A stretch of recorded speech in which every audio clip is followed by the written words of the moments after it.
संकट मोचन नाम तोहार मनवा में विश्वास जगे। सुंदर कांड के चौपाई जैसे जीवन के हर काज सजे।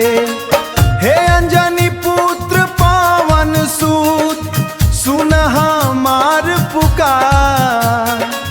हे अंजनी पुत्र पावन सूत सुन हमार पुकार।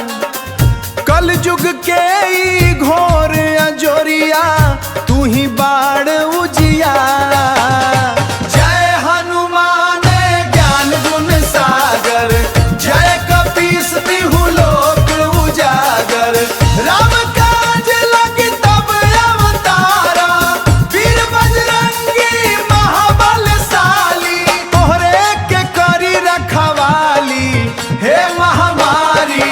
हे हनुमान तोहरे चरणन में हमार प्रणाम। हे हनुमान तोहरे चरणन में हमार प्रणाम। भीम रूप धरि असुर संहारे रामचंद्र के काज संवारे।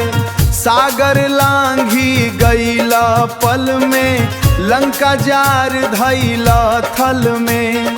सूक्ष्म रूप धरि सिंह देखावा विकट रूप धरि लंक जरावा।